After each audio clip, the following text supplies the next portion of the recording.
এখন তো বুঝবো না বুঝবো বাঙালি বুঝো বড় করো এরা যারা ঘুরতেছে পরবর্তী কেটে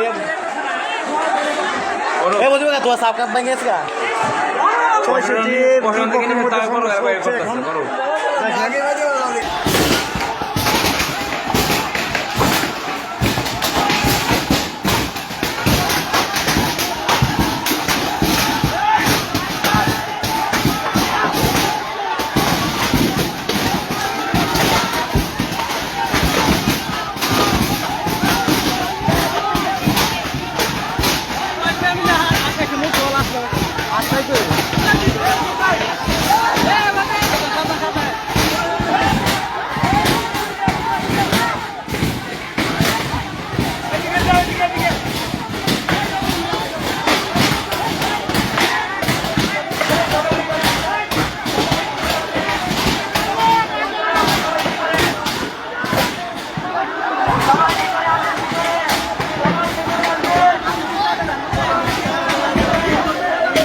যে ঈদ মিলাদুন্নবী উপলক্ষে আহলে সুন্নাত জামাত ওদের একটা র্যালি ছিল।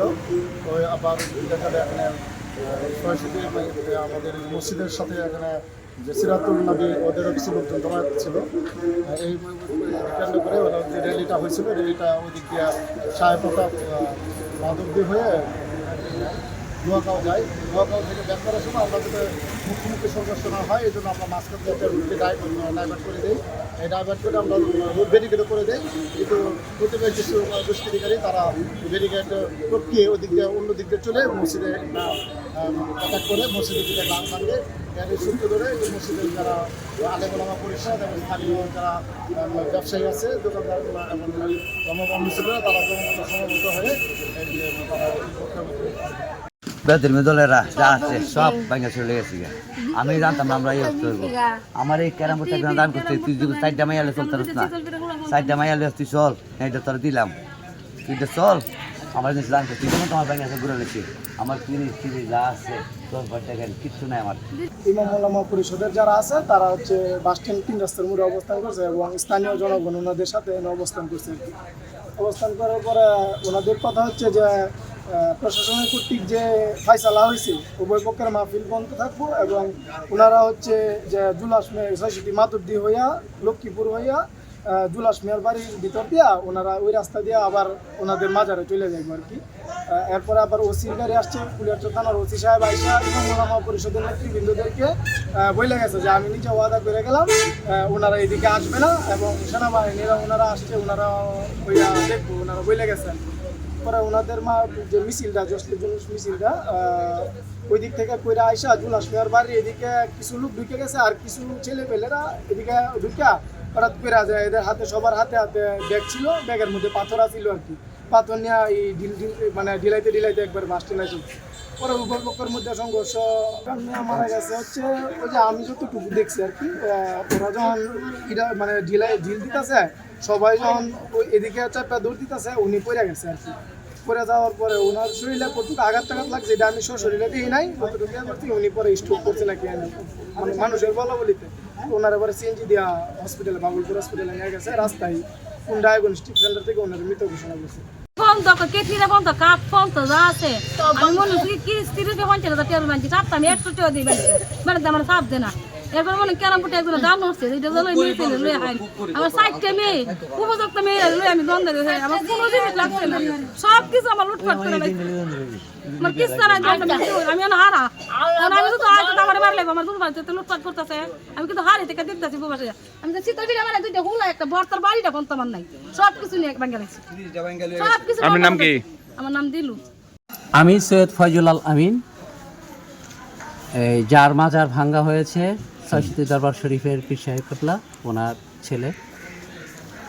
তো এখানে আসলে এই যে গতকালকে এখানে তাহিরি হুজুরকে এনে একটা মাহফিল করার কথা ছিল, তবে প্রশাসনের পক্ষ থেকে যখন বলা হলো যে ওনার উপস্থিতিতে এখানে মাহফিল হলে বিশৃঙ্খলা হবে, তখন এলাকাবাসীকে আমরা সবাই বুঝিয়ে শুনিয়ে মনে করেন যে গতকালকের তাদের এই ওয়াজ মাহফিল আমরা স্থগিত করাই দিলাম, বন্ধ করে দিলাম, যে দরকার নেই।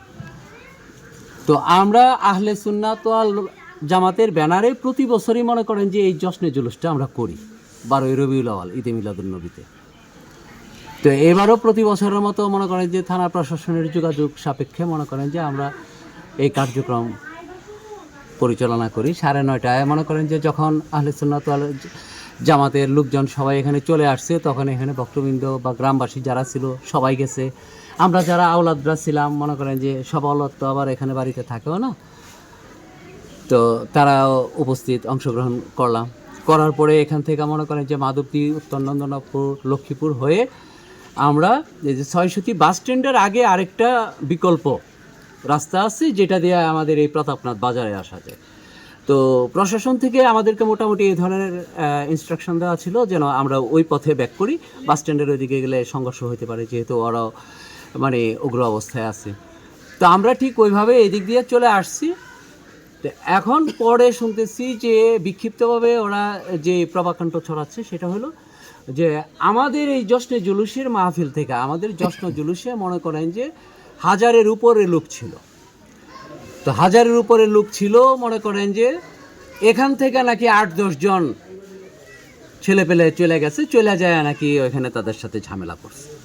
তো এখন কথা হলো মনে করেন যে পরিস্থিতি যে উত্তপ্ত এটা প্রত্যেকেরই জানা। তো এমন বাস্তবতায় একেবারে নেহায়েত যদি পাগল না হয় বা মানসিক বিকারগ্রস্ত না হয়, তাইলে 8-10 জন লোক তো মানে দল ছুটভাবে ওখানে যাওয়ার প্রশ্নই আসে না। তো তারপরে এখন তারা যুক্তি দেখাচ্ছে এই 8-10 জন নাকি ওখানে গেছে। আবার বিভিন্ন লোকজন বলতেছে যে তৃতীয় পক্ষ পশ্চিম দিক থেকে আসছে, আইসা ওরা ঢেলাঢেলি করছে, মানে সুযোগ সন্ধানী থাকে না অনেকে, এই ধরনের কিছু মিসআন্ডারস্ট্যান্ডিং হচ্ছে। আর সবচেয়ে বড় কথা হলো যদি আমাদের বাস স্ট্যান্ডের দিকে যাওয়ার পরিকল্পনা থাকতো তাইলে আমরা সুপরিকল্পিত এবং সুসংগঠিতভাবে আমরা সবাই কিন্তু ওইদিকে মার্চ করতাম। এটা খুবই সিম্পল বিষয়। তো আমরা সবাই চলে আসলাম এখানে, আর এখান থেকে 8-10টা লোক এখানে গেল যে চিলে কান নিচ্ছে বললো।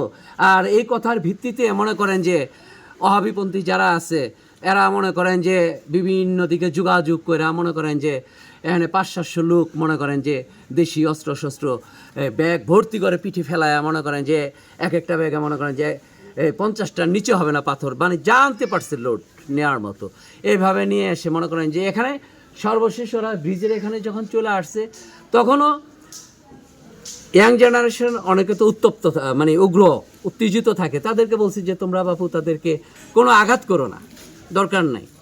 তারা যদি আলোচনা করতে চায় আলোচনা করবে, সেটা পরে বোঝা যাবে। তো এক পর্যায়ে দেখা গেলো যে ওরা ওইখান থেকে ওই কর্নারে থাকা অবস্থায় ঢিলাঢেলি শুরু করছে, ব্রিজের আগে থেকে ঢিলাঢেলি করতে করতে করতে করতে কী পরিমাণ পাথর নিয়ে আসলে মনে করেন যে এভাবে ঘুরে যদি যায় রাউন্ডটা, তাহলে এই ব্রিজটা পার হলে প্রায় 1/2 কিলোমিটারের উপরে ডিস্টেন্স হবে, কিন্তু এমনিতেও হয়তো বা মনে করেন যে 1 মিনিট। হামলাটা করলো শর্টকাট বলেন, হামলাটা করলো কখন? তখন এই 12টার দিকে মনে করেন যে দেখা গেছে ওরা এসে মনে করেন যে অতর্কিতে মনে করেন যে লাঠি সোটা হকি স্টিকের মতো মানে এই ধরনের দেশীয় অস্ত্রশস্ত্র যা বলে এগুলো নিয়ে এসে মনে করেন যে ঢেলাঢেলে পাথর, তারপরে এই যে ইট দিয়ে এই দরজা জানালা এগুলো ভাঙচুর করছে। ভাঙচুর করার পরে মনে করেন যে ওইখানে আগুন লাগাই দিছে ওই ঘরে, তারপরে ওই ঘরে কেরোসিন ঢালছে।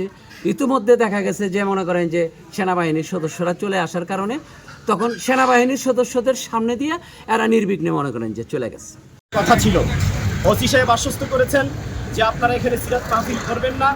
আমরা কুখ্যাত বিদাতিদেরকে তাদের এহেন কর্মকাণ্ড এবং তাদের কথিত জশ্নে জুলুসের নামে যে কর্মকাণ্ড করছে আমরা এটা প্রতিহত করব।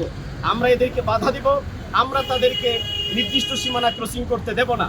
ওসি সাহেবের আশ্বস্ত করার কারণে কুলিয়ারচর ইমাম উলামা পরিষদ প্রশাসনের উপর আস্থা রেখে তারা তাদের পূর্ব ঘোষিত এবং আহত এই তাফসীর অনুষ্ঠানকে, সিরাত মাহফিলকে মুলতবি ঘোষণা করেছেন।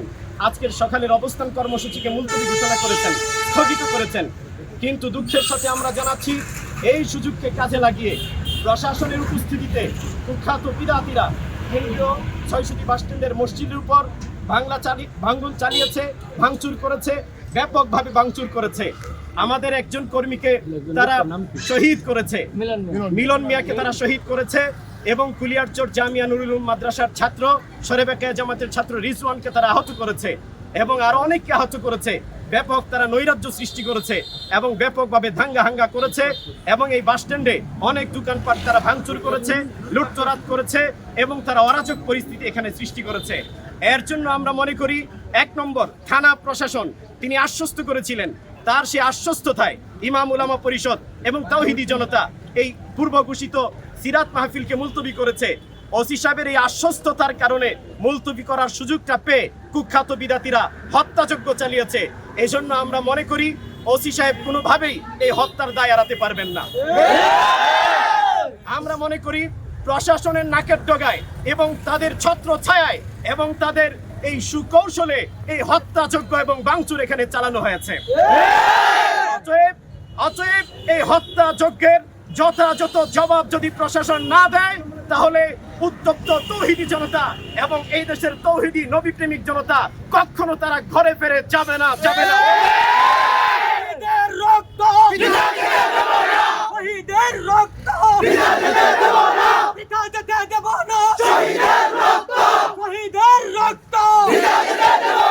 সম্মানিত ভাইরা আমার, সম্মানিত তৌহিদি জনতা এবং নবী প্রেমিক জনতা, আজকে আমরা শহীদ সেই মিলন মিয়ার সুখে সুখাহত হয়ে তাওহিদি জনতা, উত্তপ্ত তাওহিদি জনতা নগদ তার প্রতিবাদ করেছে। মাত্র তাওহিদি জনতা কোনো নৈরাজ্যজনক কর্মকাণ্ড করেনি, ভাঙচুর করেনি, বরং সেই ভাঙচুর এবং নৈরাজ্যজনক কর্মকাণ্ড কুখ্যাত বিদাতিরা করে সেই দায় এদেশের তাওহিদি জনতার উপর চাপিয়ে দেওয়ার অপচেষ্টা চালাচ্ছে। সম্মানিত তৌহিদি জনতা এবং সম্মানিত সাংবাদিক ভাইরা, আমরা আপনাদের কাছে এদের কুখ্যাত কর্মকাণ্ড এবং এহেন কর্মকাণ্ডের জন্য আপনাদের মাধ্যমে, মিডিয়ার মাধ্যমে প্রশাসনের কাছে আমরা তাদের নামে অভিযোগ দাখিল করছি। এর যথাযথ বিচার করা আজকে প্রশাসনের দায়িত্ব এবং এই দেশের মানুষের প্রাণের দাবি। আমি কুলিয়ারচর ইমাম উলামা পরিষদের পক্ষ থেকে মুফতি নাসিরউদ্দিন রহমানী, জামিয়া আরাবিয়া নুরুল উলুম কুলিয়ারচর মাদ্রাসার মুহাদ্দিস, এই আজকের এই হালতের বিবরণ আপনাদের সামনে দিলাম। এখন অভিযুক্তদের নামের তালিকা, আমাদের কথা শেষ হয়নি সাংবাদিক ভাইরা, অভিযুক্তদের নামের তালিকা এখন পড়ে শোনাবেন কুলিয়ারচর ইমাম পরিষদের সম্মানিত সাধারণ সম্পাদক, আব্দুল্লাহপুর জগৎচর মাদ্রাসার সম্মানিত মুহতামিম হযরত মাওলানা আসাদুল্লাহ সাহেব হুজুর। উপস্থিত আছেন বাজিতপুর ইমাম উলামা পরিষদের সভাপতি।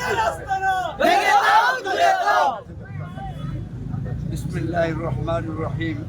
উপস্থিত সম্মানিত সাংবাদিক ভাইরা, হযরতে উলামা ইকরাম, তাওহীদি জনতা, 16/9/24 সোমবার কুলিয়ারচর থানাধীন ৬০০ বাস স্ট্যান্ডে খাদেমুল ইসলাম হুসাইনিয়া মাদ্রাসা ও জামে মসজিদের উপর কুখ্যাত বেদাতীদের অতর্কিত হামলা, ভাঙচুর ও হত্যাকাণ্ডের সাথে জড়িতদের তালিকা আমরা প্রকাশ করছি। সালাউদ্দিন মুর্শিদ বাবুল, নোয়াগাঁও, আহসান, নোয়াগাঁও,